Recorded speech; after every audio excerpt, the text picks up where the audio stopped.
Hello foodies, welcome to my channel Indian cooking recipes. இன்றைக்கி நாம் ஒரு ஹெல்த்தியான ரெசிபி தாங்க பார்க்க போகிறோம்.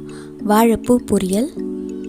வாழைப்பூவை பற்றி, அதை பற்றின இன்ஃபர்மேஷன்ஸ், பெனிஃபிட்ஸ், எப்படி நம்ம வாங்கணும், எப்படி அதை க்ளீன் பண்ணணும், நம்ம எப்படி ப்ராப்பராக குக் பண்ணணுங்கிற எல்லா மெத்தடும் நான் இதில் சொல்கிறேன்.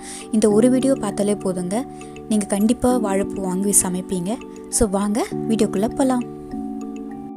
இந்த வாழைப்பூ பொரியலுக்கு தேவையான எல்லா ஐட்டம்ஸும் எடுத்து வச்சுருக்கேங்க. ரொம்ப கம்மியான இன்க்ரீடியன்ஸ் வச்சு இந்த வாழைப்பூ பொரியல் செய்யலாங்க, ரொம்ப டேஸ்ட்டாக இருக்கும். ஃபஸ்ட்டு வாழைப்பூவை நான் எந்தெந்த பகுதியை நான் ரிமூவ் பண்ணணுங்கிறத காட்டுறேன். இந்த வாழைப்பூவில் இந்த ஒரு கொண்டை மாதிரி இருக்கும்ல, அந்த கொண்டையும் இன்னொன்று அடியிலேயே அந்த ஒரு இதழ் மாதிரி இருக்கும், அந்த ரெண்டுத்தையும் நம்ம ரிமூவ் பண்ணிடணுங்க. அது உடம்புக்கு கெடுதல். அந்த மாதிரி எல்லா வாழைப்பூவையும் க்ளீன் பண்ணிவிட்டு ஒரு கிண்ணத்தில் தண்ணி ஊற்றி தயிர் கொஞ்சம் ஊற்றணுங்க. தயிர் ஊற்றினா தான் உங்களுக்கு அது கலர் கொஞ்சம் மாறாமல் இருக்கும், இல்லைன்னா கருப்பாகிடும். தயிரை தண்ணியில் நல்லா கரைச்சிக்கோங்க, கட்டி கட்டியாக இல்லாத மாதிரி பார்த்துக்கோங்க. இந்த வாழைப்பூ பொரியலை கம்மியான இன்க்ரீடியன்ஸ் வச்சு தாங்க செய்ய போகிறோம். என்னென்ன இன்க்ரீடியன்ஸ் வச்சு செய்ய போகிறோங்கிறத பார்க்கலாம் வாங்க. மீடியம் சைஸ் வெங்காயம் 3 நறுக்கி வச்சுருக்கேன். 1.5 சிகப்பு மிளகா கிள்ளி வச்சுருக்கேன். துவரம்பருப்பு 1/2 பிடி எடுத்து குக்கரில் வச்சு கொஞ்சம் தண்ணி ஊற்றி மஞ்சத்தூள் போட்டு ஒரு 2 விசில் விட்டு வேக வச்சு எடுத்திருக்கேன். கொஞ்சம் உதிரியாக வர மாதிரி வேக வச்சு எடுத்துக்கோங்க. அப்புறம் கடுகு, உப்பு, மஞ்சத்தூள், தேங்காய் மிக்சியில் போட்டு துருவி வச்சுருக்கேன். ஆயில் வேணும், ஒரு 2 ஸ்பூன் எடுத்து வச்சுக்கோங்க. இதில் மெயினே துவரம்பருப்பை வேக வைக்கிறதுல தாங்க இருக்குது. ரொம்ப உதிரியாக இருக்கிற மாதிரி பார்த்துக்கோங்க, குழஞ்சி போச்சுன்னா நல்லா இருக்காது. அவ்வளோதாங்க தேவையான இன்க்ரீடியன்ஸ். நம்ம இப்போ ஸ்டார்ட் பண்ணலாம். இப்போது அடுப்பை பற்ற வச்சு ஒரு வாணலி வச்சுருக்கேன். அது சூடானதும் 2 ஸ்பூன் ரீஃபைண்ட் ஆயில் ஊற்றுறேன்.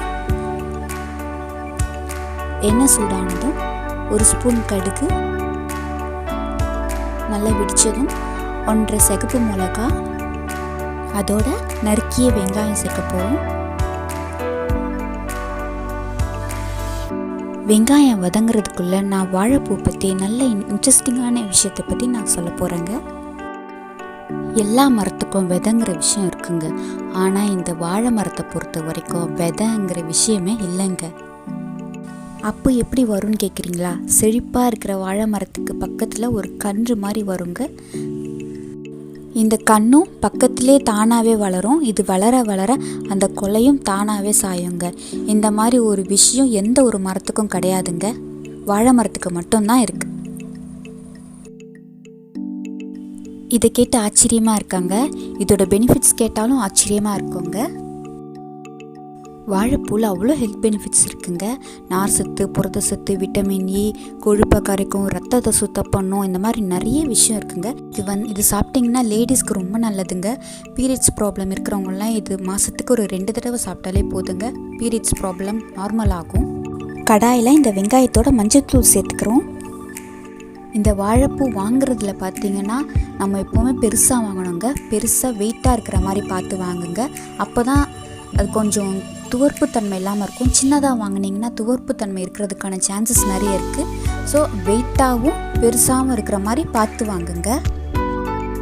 வாழைப்பூவில் இருக்கிற முதல் இதழை எடுத்து பார்த்தீங்கன்னா உள்ளே இருக்கிற பூ எல்லாமே வெள்ளையாக இருக்கும். நாங்கள் வெள்ளையாக இருந்தால் மட்டும் வாங்குங்க. அது கொஞ்சம் கருப்பாவோ அந்த குச்சியாக இருக்கும் உள்ள, அதெல்லாம் கொஞ்சம் கருப்பாக இருந்தால் தயவு செஞ்சு வாங்குறத அவாய்ட் பண்ணிவிடுங்க. இப்போது வாழைப்பூவை தண்ணியிலேருந்து நல்லா பிழிஞ்சி எடுத்துகிட்டு வெங்காயத்தோடு சேர்க்குறேன். எல்லா வாழைப்பூவையும் சேர்த்துட்டு ஒரு 2 நிமிஷம் கலரணும். இப்போது க்ளீனிங் பற்றி பார்க்கலாங்க. வாழைப்பூ எப்படி க்ளீன் பண்ணணுங்கிறத. வாழைப்பூ சீக்கிரமாக கரைப்பட்டுருங்க துணியிலலாம். ஸோ வாங்கும்போது துணி பக்கத்தில் வைக்கிறதெல்லாம் பண்ணாதீங்க, கரைப்பட்டுடுச்சுன்னா விடாது. அண்ட் இதை க்ளீன் பண்ணும்போது கையில் தேங்காய் எண்ணெய்லாம் நல்லா கையில் பூசிக்கிட்டு பண்ணுங்கள், இல்லைனா கை ஃபுல்லாக கருப்பாக இருக்கும். நகத்துலலாம் பார்த்திங்கன்னா அப்படியே கருப்பு படிஞ்சிடும். ஸோ நீங்கள் ஃபஸ்ட்டு கையில் தேங்காய் எண்ணெய் பூசிட்டு அதுக்கப்புறம் க்ளீன் பண்ண ஆரம்பிங்க. இது ப்ரிப்ரேஷன் மாதிரி முன்னாடி நாள் கூட கொஞ்சம் ரெடி பண்ணி வைக்கலாங்க. வாழைப்பூவை நல்லா க்ளீன் பண்ணிவிட்டு ஒரு கவரில் போட்டு ஃப்ரிட்ஜில் வச்சுடுங்க. அடுத்த நாள் காலையிலே சமைச்சிடுங்க. அதுக்கு மேலே தள்ளி போடாதீங்க. அடுத்த நாள் காலையில் ஃப்ரிட்ஜில் வந்து எடுத்துகிட்டு நல்லா நறுக்கிட்டு தண்ணியில் போட்டு அந்த மோர் தண்ணி சொன்னால அதில் போட்டுட்டு நீங்கள் சமைக்க ஆரம்பிக்கலாம். 100 ml அளவுக்கு நான் இப்போ தண்ணி ஊற்றுறேன் வாழைப்பூ வேகிறதுக்காக.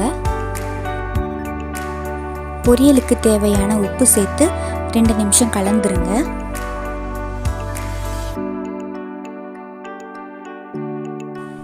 ரெண்டு நிமிஷம் வதக்கியாச்சு. இப்போ மூடி போட்டு சிம்மில் ஒரு 10 நிமிஷம் வேக விடுவோம்.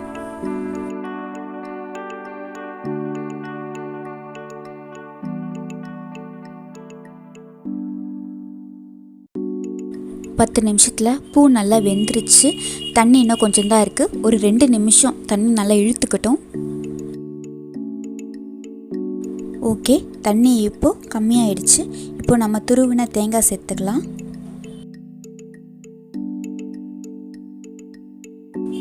வேக வச்ச தோரம்பருப்பு இப்போ சேர்த்துக்கிறோம்.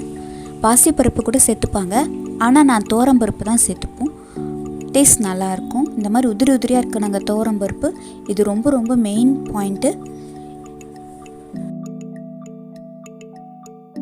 அவ்வளோதாங்க, வாழைப்பூ ரெடி ஆகிடுச்சு. இப்போது அதில் இருந்த தண்ணியெல்லாம் வற்றிடுச்சு. நல்லா உதிரி உதிராக வந்திருக்கும். உங்களுக்கு பார்த்தாலே தெரியும்.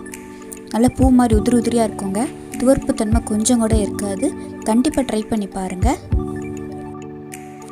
இந்த வாழைப்பூ பொரியல் பெரியவங்களுக்கு மட்டும் இல்லைங்க, சின்ன குழந்தைங்களுக்கும் கொடுக்கலாம். சூடான சாதத்தில் நெய் போட்டு கொஞ்சமாக பொரியல் போட்டு கலந்து கொடுத்தோம்னா பசங்களுக்கு வயிற்றில் இருக்கிற பூச்சியெல்லாம் செத்துருவாங்க. நம்ம டேப்லெட் சாப்பிடாமலே நம்ம இப்படி கொடுத்தோம்னா வயிறு நல்லா க்ளீன் ஆகிடும். உங்களுக்கு இந்த வாழைப்பூ பற்றி இன்னும் நிறைய இன்ட்ரெஸ்டிங்கான இன்ஃபர்மேஷன் தெரிஞ்சிருந்துச்சுன்னா கண்டிப்பாக கமெண்ட் செக்ஷனில் கமெண்ட் பண்ணுங்கள். அண்ட் இந்த ரெசிபி உங்களுக்கு பிடிச்சிருந்தா மறக்காமல் லைக் பண்ணுங்கள் அண்ட் சப்ஸ்கிரைப் பண்ணி வச்சுக்கோங்க. ஃபர்தராக என்னோடய வீடியோ உங்களோட நோட்டிஃபிகேஷனுக்கு வரும். தேங்க்யூ.